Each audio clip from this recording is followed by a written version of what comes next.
welcome to this episode of the Event Manager podcast titled Analyzing the Changing Ecosystem of Business Events with Matthias Schultze. In this episode, we talk to Matthias Schultze, who is the Managing Director of the German Convention Bureau. We cover topics such as how financial crisis and pandemics change the way we work and meet, because changes in business events mirror changes in society. We talk about how research allows us to anticipate changes in business events, and we talk about what skills we may need in the future to run events. We talk about the interdisciplinary complexity of business events and how business events are the jewel in the toolbox of communication tools. We also talk about the need for creating great spaces and places for people to meet, and how we need to partner with others to make the best case for business events outside of the industry. We look at how international understanding requires in-person meetings to build trust. And lastly, we look at how technology must above all benefit attendees to be successful. I hope you enjoy this episode of the Event Manager podcast, and don't forget to subscribe and maybe even leave a review of the podcast. Thank you.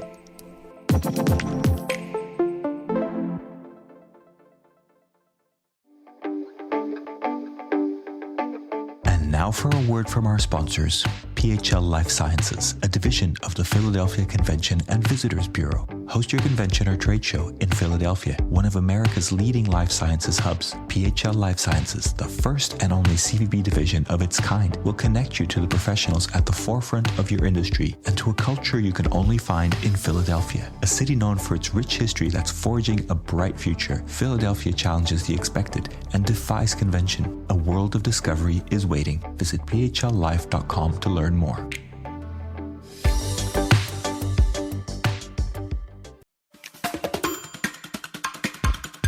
Hello, everybody. Welcome to the Event Manager podcast. I am Miguel Neves, the editor-in-chief of EventMB. I'm joined by our deputy editor, Monorchio, and our special guest today is Matthias Schultze from the GCB, the CEO of the GCB. Thank you for joining us today, Matthias. It's really nice to have you. Thank you very much for having me, Miguel and Dylan. It's a great honor to be with you today. It's our pleasure. Excellent. So I've been reading a little bit about your background. We've met before quite a few times, especially at IMEX and other times. But I realized you had a career through Hilton and then at the World Conference Center in Bonn. And you've now been with the GCB, the German Convention Bureau, for, is it 11 years, something like that? Exactly. It's 11 years now. I started May 2010 with IMEX taking place in Frankfurt. And that was only a year or a year and a half after the world financial and economic crisis hit our industry. And now more than 10 years later, another event hit our industry again. So it's every 10 years, it seems to that our industry got hit by another external event.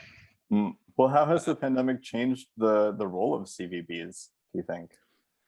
Well, the role of CVBs has changed since, well, they have been founded. And the German Convention Bureau has been founded back in 1973 already. That was even 17 years before we celebrated the reunification of Germany.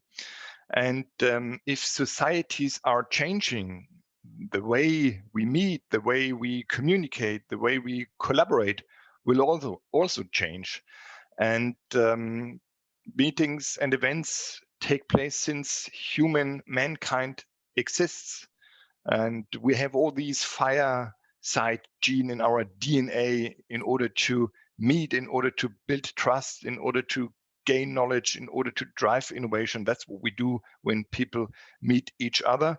And because of that change which in our societies, the role of CVBs is also changing. And we believe that especially megatrends such as digitization, globalization, demographic change, but also sustainable development, they are currently presenting CVBs with completely new challenges. And that's what our role is at the moment, helping to translate these challenges into possible actions and activities which we need to start in order to face and embrace these changes and challenges. That's really interesting. I wanted to just bring back one thing that wanted to make sure that all the listeners also understood. So German Convention Bureau, main Germany DMO, Destination Marketing Organization. But I think there's one thing really interesting about the German Convention Bureau, which is the way it's funded and the kind of bodies that make it up. I wonder if you could just make sure that I'm saying the right things and clarify that for me, because I know there's lots of different funding models around the world. And I believe you're funded by Lufthansa, Deutsche Bahn, and there's one more company, right? That is a big part of how you work. Yes, it's we were founded by 3 strategic partners, which is the German National Tourist Office, German Lufthansa, and the German Railway Company. And we are supported by 450 members. That's the hotel chains, the hotel operators, the convention bureaus in Germany, but also the exhibition companies and professional congress organizers. Those 450 members also support the work of the German Convention Bureau. And we are headquartered in Frankfurt, the home of IMEX, and run another office in Beijing as well as in New York City in order to stay in contact with our customers and potential and important stakeholders all around the globe. And our task, of course, is to promote Germany as a destination for business events on a national as well as on an international level. And another key task and key objective of the German Convention Bureau is to be an innovator in the business events sector. This is why we run many research projects and collaborate with national and international research agencies. And I hope that we can speak a little bit about our research today as well. Yeah, of course. In fact, you recently published the future role and purpose of business events report along with the Fraunhofer Institute. Can you tell us about that project and what you set out to discover, what questions you were trying to answer, and how you went about the research? Yeah. Well, we started already back in 2015 with the foundation of the innovation network Future Meeting Space, as we call it. And we teamed up with the Fraunhofer Institute, and the Fraunhofer Institute is Europe's largest application-oriented research institute, which helps us to create profound research results, which we can share with our industry. And the idea behind the Future Meeting Space Innovation Network is to systematically anticipate relevant developments in the business and events industry.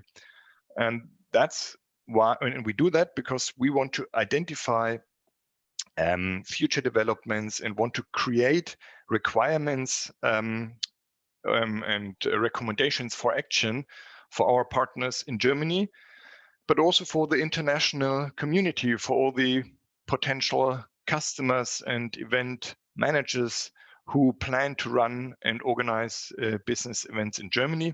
And that's why we started that Future Meeting Space Innovation Network. And it really focuses on 3 different topics which we like to highlight. And one topic is, that's what we're looking for, is which developments are important for organizers, as I said, venue operators, investors, suppliers and service providers, but also for destinations in order to plan and organize successful events in the future. And the second focus lies on what are future-proof event formats and what kind of new requirements do they come with. And the third focus lies on the question of how can participants with their individual requirements be placed at the center of events and their needs to be taken into account as a central component of an event's objective.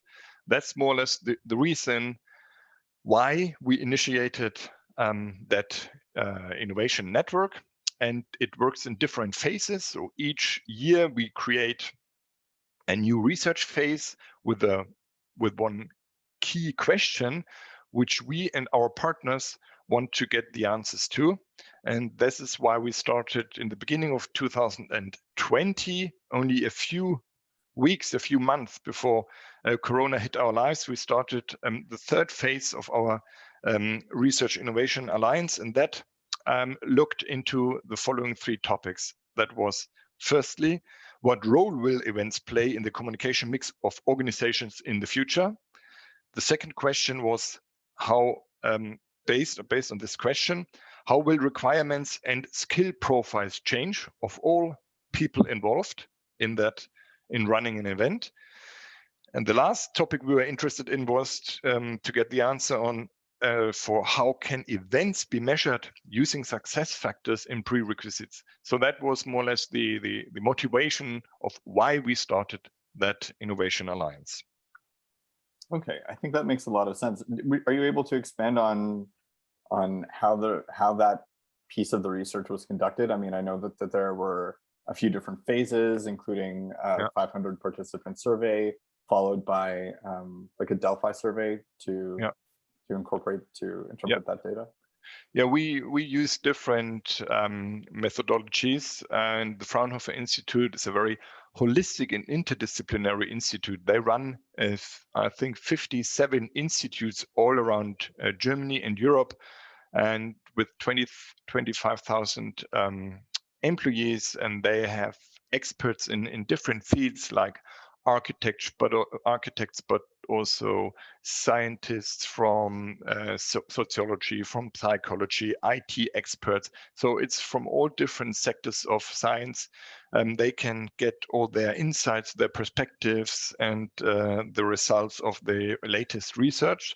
And that helps us a lot because business events are quite a complex system, and that has to do with psychology, with sociology when it comes to the user experience. That has also to do with architecture when it comes to building and renovating conference centers and hotels, for example. So it's quite a holistic and interdisciplinary approach. And the methodology was, on the one hand, that we invited user groups and focus groups. The user groups and focus groups where the participants came from different sectors, event planners from corporations, but also associations and agencies, but also experts from the IT sector and many other areas. And the second methodology which we used were the Kano model, which is was created by a Japanese professor many years ago, and is very often used by the automotive industry in order to get a better and deeper understanding of the potential, what the customers of the automotive industry are looking for when they're looking for new cars, for example. What are rejection features and what are enthusiasm features, for example? What's the real USP for selling a car and what is just a rejection feature? And that was a very interesting methodology. And we try to better understand from a user's perspective, from a potential participant, what will be the key enthusiasm feature for him or her if to attend an event, and what, for example, will be a rejection feature. So that was only two of the methodologies which we used, and the third one is the Delphi survey, which you probably know quite well. So that was more or less the methodology which we used over the period of 12 months, or a little bit more than 12 months. That was the entire phase which we used in order to get a deeper understanding of what's going on in the market.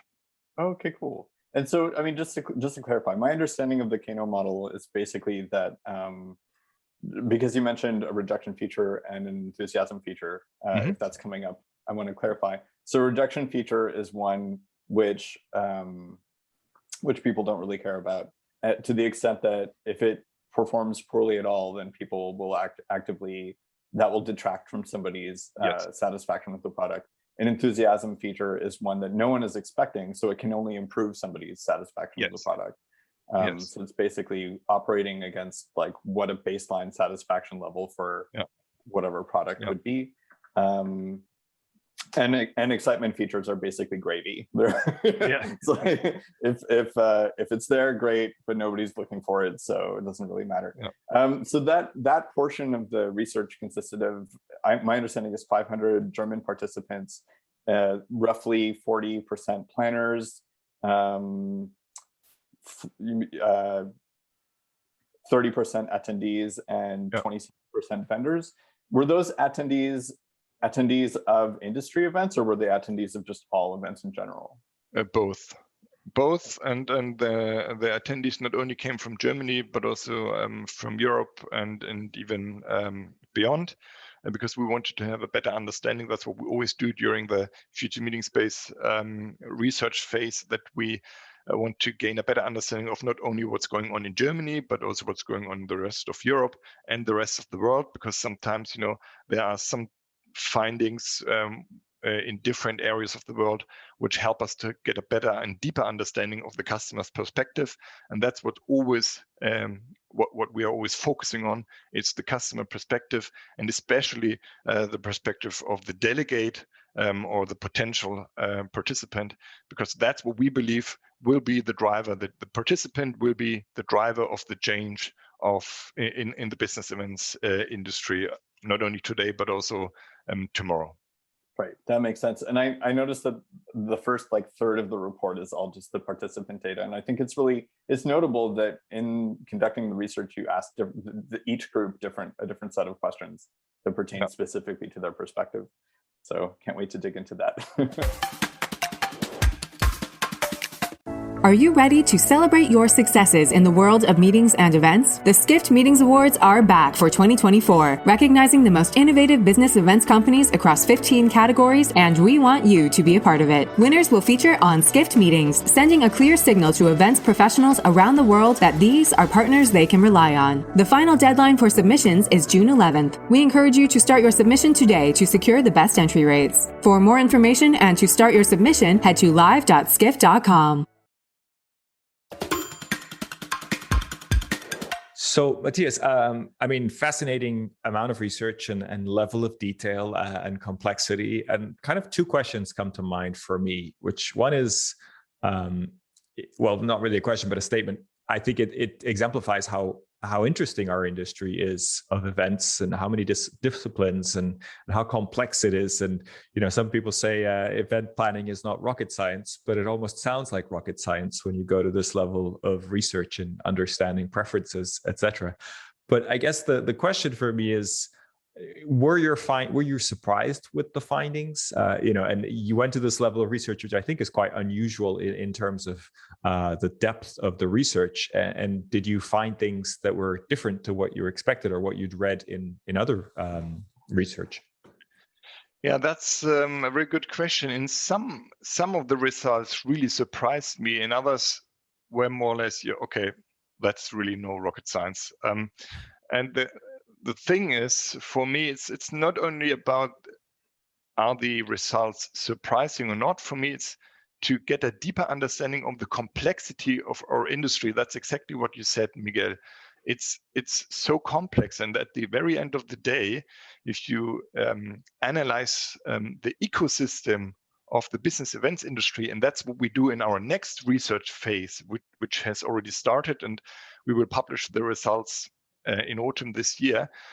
We are focusing on the ecosystem and the changing ecosystem of the business events industry. And because the ecosystem is changing, it is growing on the one hand, and it's drifting into another direction. And we want to better understand what that means for all the players which are involved in the business events industry, even the new kids on the block, which are now part of our ecosystem. And that's the key motivation behind all the research. And I fully agree with you that the complexity comes up as soon as you try to better understand how the system works. And this is the interesting part of it. For me, the surprising thing really is that how complex it is. And a scientist just said a few months to us that business events or events in general, he said, are mirroring our societies, because if our societies are changing, the way we meet, collaborate, and communicate will change too. So it's more or less, just the mirror of what's going on in the world out there. And so it's a lab for all of us. That's really fascinating. interesting. Yeah, sorry. So you mentioned earlier that the research you conducted started. It was over a year-long period. When did that research start? I know that this particular report was the 2019-2020 project. Did you run into any challenges in terms of validating the research against the changing environment that you're trying to qualify your forecasting against? And do you think that the research that you conducted over that period kind of still holds true, or is there some modifications to the analysis that had to be made before publication? I mean, the research design and the research question that were all defined in autumn 2019. So, and we didn't know about Corona and what's going on and so on. So, but the question was, what is the future role of business events in the communication mix of corporations? Because that was the question our partners were interested in. And that was more or less a question coming from the corporates who wanted to have a better understanding of what role will business events play in the future, and do we need other channels or other tools, or will the business events change, yes or no, and so on. That was, I mean, the center of everything we wanted to know. And then Corona happened and no business events took place anymore. And immediately we changed, of course, the design of the research, and we redefined the questions and everything, because the question was now even more important than before. And the key outcome at the very end of the day of the research is that business events will become even more important in the future than they were before Corona hit our lives. And that I can understand that because everyone we asked who was involved in business events said that we have a great opportunity and a great portfolio of communication tools now, even more than before Corona, because we are now used to all these digital tools and everything. But the business event itself, be it analog, digital, or hybrid, is more or less the jewel or the diamond in the toolbox, because this is the pure interactive, participative communication tool where you have direct contact with the community. And this is, and our life, be it our professional lives or our private lives, will become more and more digital.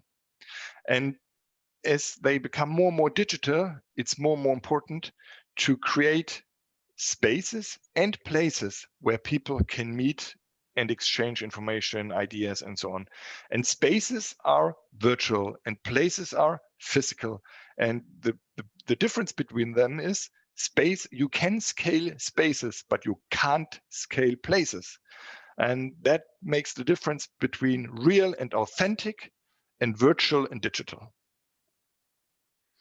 That's good to hear. I mean, it sounds like you make an excellent case for business events in general, and this idea that they're super valuable in our lives. And yeah, I think that's good to hear, and hopefully generates demand. And I think importantly, I think we talk a lot in the event industry about ourselves and about how we want to see and how we believe that events are irreplaceable. But it's good to see some scientific evidence, and also hopefully from the demand generating side that there is demand and that people recognize that.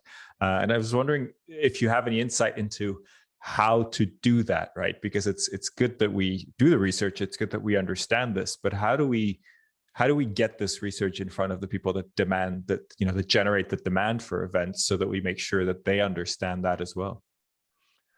Well, I think that's currently it's like a big adventure. It's no one really knows how it works. No one really knows, does it work or does it not work? And we have to try out new things. We have to create new concepts. And that's what we have to do with partners. on the one hand, we need partners coming from the demand side, partners coming from the supply side. They need to partner up, to team up in order to create new ideas, new concepts, and test and evaluate what they have experienced. On the other hand, we need research. We need evidence-based information, which we need to share with the communities in order to show, hey, this works, this doesn't work. We did, for example, a test lab back in September last year, which we called BOCOM, Borderless Communication in the Digital Age. There we partnered up with Research Institute, with hotel chains, with corporations, big corporations like Siemens, AV companies, and a very diverse and interdisciplinary group of companies and people. And we created that multi-site conference, which took place in different places, at different places in the world at the same time. We did one hub in Berlin, that was the central hub. We did one hub in New York, another one in Madrid in Spain, in Shanghai, in Tel Aviv, and we interconnected all these destinations. And additionally, people from all around the world were able to attend virtually only. And that was so complex at the very end of the day from an organizational point of view. But that's what we wanted to understand from the different perspectives. People are in different rooms, in different destination, in different moods. Even they don't breathe the same air, they don't smell the same. It's all different. It's multi-sensory.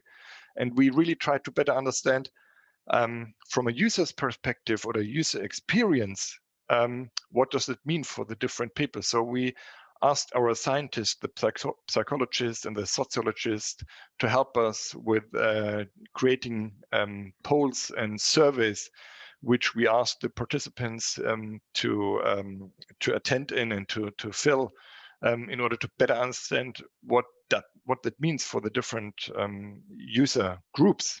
And there's, again, some of the results were, okay, I knew that before, and that's common sense. And then other results were quite interesting, especially if you combine those results from a user experience, for example, with the CO2 footprint of a multi-site conference compared to a traditional conference format. Yeah, I think that totally makes sense. And what you're saying about the hub model as it pertains to sustainability is really interesting as well. I noticed that in your report, 35% of the participant respondents support a hub and spoke model with smaller local experiences. Again, this is based on information that was collected sort of this time last year. But our friend Shauna McKinley has also just produced a tool that helps people to evaluate the carbon footprint of their events as compared to virtual components and how travel impacts that, which we'll be covering soon. So stay tuned. How do you see the hub and spoke model affecting events, like in terms of local domestic markets being able to benefit from those, and also potentially their impact on international events? And is there anything from the report that kind of indicates what that might look like as a future scenario? Yeah, one key outcome was that international understanding, which is key for international events. International understanding can only happen at physical and real face-to-face and in-person events. Diplomacy is a thing which can only happen, if you run an international conference on climate change. People need to meet in person, need to meet in smaller groups, need to align, need to build trust, need to build relationships in order to create results. So that's a very clear answer. So international understanding needs physical meetings in order to build trust. That's what we see in politics in the world at the moment. It's more important than ever when it comes to international understanding. On the other hand, when it comes to knowledge sharing and so on, then it's easy to use digital formats, to listen to keynote speeches, to listen to presentations. That has to do with implicit or tactic knowledge on the one hand and explicit knowledge on the other hand. Explicit knowledge is it's available on a data stick, it's available on a computer. It's external know-how, which is not linked to a specific person. You can download it, but that does not mean that you got it and understood it. And on the other hand, we have the implicit or tactic knowledge, which is linked with you as a person. That's what you have experienced. That's what you as a person know. And that can easily be shared with other persons during physical and face-to-face meetings.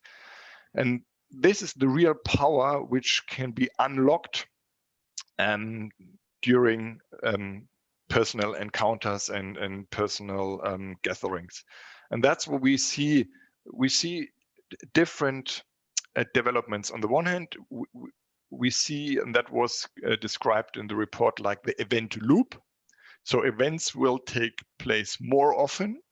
Maybe they will become smaller and more regional, but that's like the hub and spoke model. You offer more physical touch points to your community because they want to meet in person.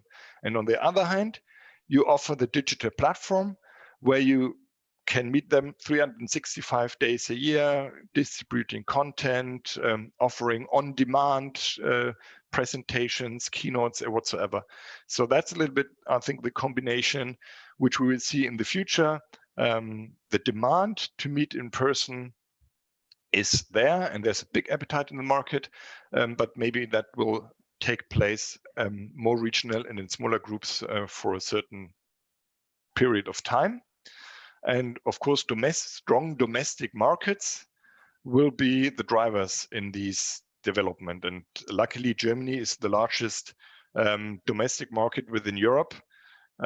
So for us, this is important to get ready also for this new kind of business events, the hub and spoke models or the event loops, or however you call it.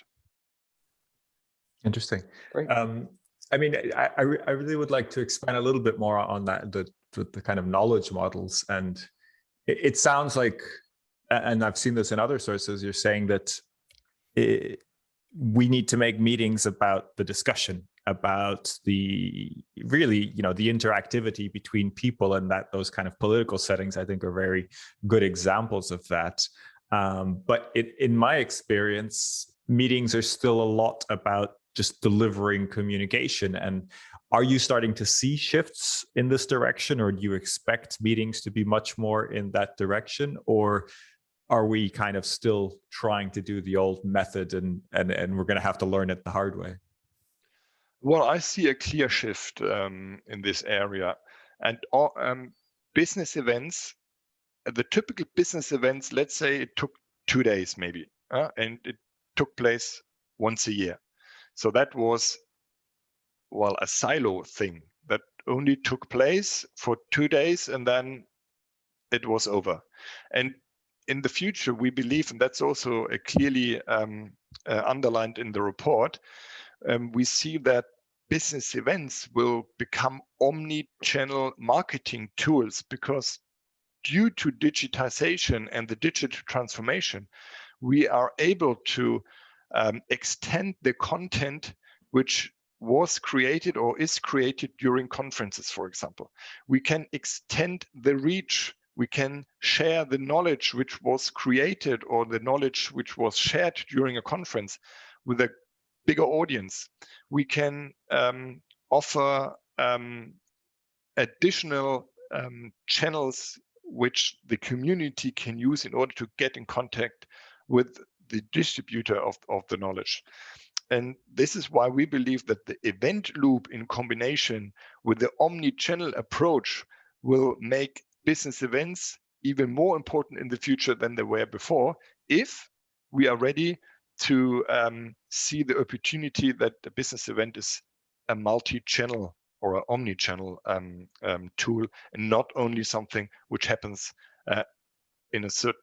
on a certain date in a certain destinations, and then it's over and we get ready for the preparation in, let's say, another 362 days. Very yeah, good I mean, insights.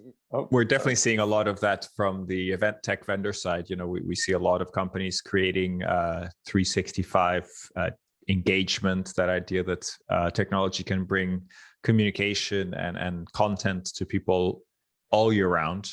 But I have to admit, I'm a little bit skeptical, and I just wanted to get your view on it. I think it's possible with technology, and we can make it available and we can do it. But I feel like there is excitement around events, right? We are event professionals because we plan these moments of interaction. We plan these business events that are really exciting. But if that content and if that kind of communication is trying to be spread out all year round, do you think that that's realistic? Because I'm doubtful in terms of gathering that energy around the topic if it's always available. Where do you see that? Well, that's a very good question. I think the answer comes from the delegate and not from the event owner or the event planner or the supplier. And I did an executive education program before Corona started back in 2019 at the Stanford University and at the Hasso-Plattner Institute in Germany. And that was all about digital transformation and innovation. And the focus was always on the customer or on the human at the end of the day. It was always human centricity. It was always about human centricity or customer centricity. In our case, I would call it delegate centricity. And we have to look what the delegate is looking for. And that's what we have to understand. And then we need to build the appropriate and customize and tailor-made services and products. I fully believe that people will change their demand behavior. That's what we learn from. You learn it day by day. I learned it during that pandemic, especially, and you can see it in our societies that the shift from one use case to another use case. Look at the entire trade market and look at the online trade market and what's going on there. Look at what happened at the media market 10 to 15 years ago. That was more or less the same situation which we have now for the business events sector. Suddenly, through the internet, everything was available for free, and you didn't go to your to buy the daily newspaper because it was there, it was available, and it was free. And the same situation is that's what the business events industry is focusing at the moment. Suddenly, I receive invitations for free from hundreds of possible events which I could attend, and that's the information overflow which we have at the moment. And this is why it's so difficult to convince people to attend these online events. Speakers, it's difficult to get the right speakers because so many speakers are available now from one day to another. You don't have to fly the people from Sydney to Frankfurt. You just invite them to attend the meeting online. So that's changing definitely. I fully agree with you, but I believe that the customer, the delegate, he or she will drive the change. Yeah, that makes a lot of sense. You want to make it available, you want to make it easy for people, but then ultimately the market, the attendees, the consumers will let you know what works and what doesn't. And I guess we have to learn from each other to figure out exactly the best way to do that. I'm curious if that's also going to be the case in terms of the development of technology. One of the key things that I really appreciate this report for is the emphasis on looking at specific features and trends that attendees are looking for. For example, 35 to 36% of event participants surveyed said they would be excited about a feature that lets you easily search, filter, and compare events of interest. So that's a very kind of Eventbrite model, right? But it's hard to imagine other longer term, for example, 365 event platforms doing that, because that in some ways puts events in competition with each other. So it might be a detracting selling proposition for them. So obviously delegates will want to drive the content related stuff, but in terms of actual features and the formats that take place, how do you see the delegate interests being balanced with the other interests? Well, I mean, there's one feature which came up at the Kano model survey. I think almost 40% of the participants were very enthusiastic about the so-called transcription feature, meaning you attend a conference online or on site, that doesn't matter, and there's something going on at the panel, or you hear or listen to a keynote, and the last minute of the keynote, that there was one sentence you said, oh, that was great. And normally you forget it, or you don't write it down, or you don't really remember it. And if you had a transcription feature, you could press record in that minute, and then you get the last minute as a file on your mobile phone, for example, and you can use it, and you can share it, and so on. And that is something that is a great benefit for the attendee. But is it a benefit for the one who runs the conference as a business model? If everyone who is in the conference can, record, copy, and share the exclusive result of that conference, where he or she had paid maybe a lot of money in order to go there. So that's all the questions which we need to take into consideration, and that leads me to the next topic or next point. What we are looking what we are looking for in the next phase as well is what new business models will be created in that new ecosystem, because we have new players, we have new requirements, we have changing ecosystem, and that will automatically leads us to new business models, and that will be very interesting, I think, for our industry as well. How could that business models look like, and who will be the winners in the future when it comes to those new business models?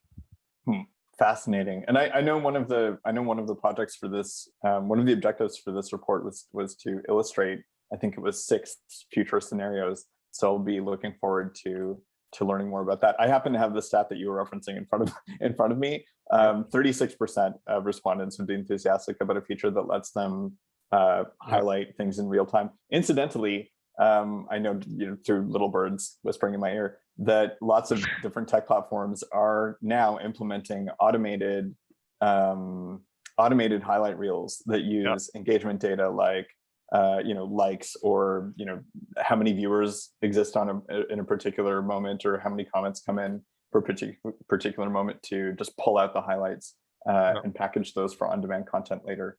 So they're listening.